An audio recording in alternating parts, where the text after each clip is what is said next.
আসসালামু আলাইকুম। এটা হচ্ছে ফ্রেশ দুধ। আজকে সবাই কোরবানির ঈদ। গতকাল আমাদের এখানে গেছে, আজকে হয়তো বাংলাদেশে যাচ্ছে, তাই না? একটা বিষয় না বললে নয়, এরা বুঝে এটাতে গরুর দুধ, এটার ভিতরে যে ফ্রেশ গরুর দুধ আছে, কিন্তু এরা বুঝতে পারে, বুঝছেন? তো দেখেন, আমি ওদের খুব ভালোবাসি। আমার আম্মা নাই, তাই ঈদের দিন আমি ঘুমাইছি, কোথাও যাইনি। সকালে ঘুমাইছি একটা পর্যন্ত, আলহামদুলিল্লাহ। তো আমি এদের এদের আমি কষ্ট পাইলে এদের সাথে আমার সময় কাটে। এটা হচ্ছে আমার ছোট বাবু, এটা হচ্ছে তার বড়টা, এটা হচ্ছে তার থেকে বড়টা। এটা হচ্ছে এখন পরিবার, আলহামদুলিল্লাহ। এটার আমি পাইছি একদম এই অবস্থা, খুব অসুস্থ, ছোট ছিল। আমি এটা আদর করে বড় করছি, মাশাআল্লাহ। এগুলার এদের মা মা রাইখা চলে গেছে ওইদিকে, দুধও খাওয়ায় না। পরে এদের মা একবার এসছে, আমি দুধ দিতে চাইছি, এদের মার কাছে নিয়ে দিতে চাইছি, কিন্তু মায়ে রাখে নাই। মায়ে কামড়ায় দিছে বাচ্চাগুলার, আমার খুব কষ্ট হয়েছে। তারপর থেকে আমি দুধ নিয়ে আসি ওদের জন্য। দেখেন, আমি ইনটেক ফ্রেশ দুধ নিয়ে এসেছি ওদের জন্য, আলহামদুলিল্লাহ। এটা আমার বড় বাবু, এটার সাথে আরেকটা বড় বাবু ছিল। এই বাবুটার সাথে আরেকটা বাবু ছিল, ওইটারে পাশের বাড়ির বিবিলে এখান দিয়ে কামড়ায় পুরো ছাল তুলে ফেলছে, অনেক কষ্ট পাইছি। তো এখন তারপর থেকে মাশাআল্লাহ এটা এখানে থাকে। দেখেন কি পরিমাণ আদর পাওয়ার জন্য শুধু বসে থাকে। তো মাশাআল্লাহ, আলহামদুলিল্লাহ, সবাইকে ঈদ মোবারক। এটা হচ্ছে দেখি, দেখেন যে এটা যে উফ, এটা দেখে একটু, এটাতে একটু নতুন প্রেস এরা, এটা ছিনি এখন, বুঝছেন?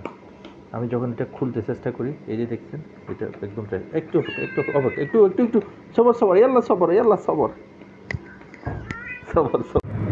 আসসালামু আলাইকুম। ওমানের মধ্যে সবচেয়ে সুন্দর এবং আকর্ষণীয় এটা হচ্ছে আল্লাহ পাকের নিয়ামত, এই রহমত। আজকে আমি নিজে ড্রাইভ করে যাচ্ছি মাছ, এটা আমাদের ব্যাংকের হেড অফিসে। তো সবাই দোয়া করবেন। ব্রিজটা হচ্ছে আল্লাহু আকবার, প্রায় অনেক লম্বা, প্রায় 2-4 কিলোমিটার লম্বা। পাহাড়ের তলে যে আল্লাহ পাকের বিশেষ নিয়ামত দেখতে পাচ্ছেন, প্রায় 4 কিলোমিটার, অনেক লম্বা, বিশাল এই নিয়ামত।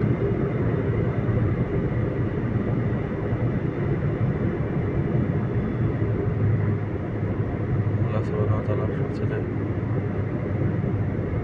বড় নিয়ামত আর রহমত।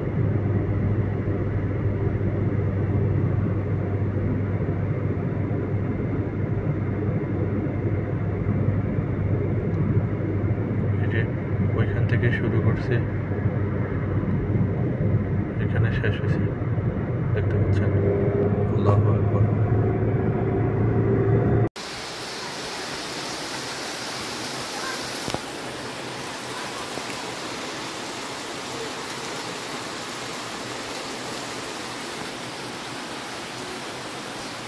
ঢালাই যেন নশা বৃষ্টির পানি কি অবস্থা যে কদিনের জন্য একেবারে বায় ধান দিয়ে জন্য উঠছে ও হে উড়ানের জন্য। আর এনে এই ওটা করে গেছে, ঠালিয়া ভাঙি গেছে। আর এনে আমি একেবারে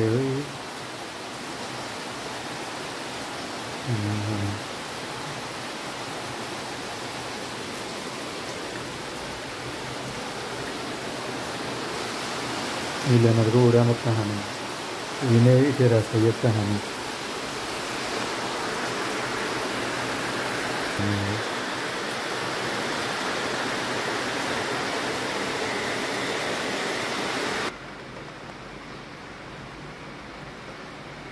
ইনে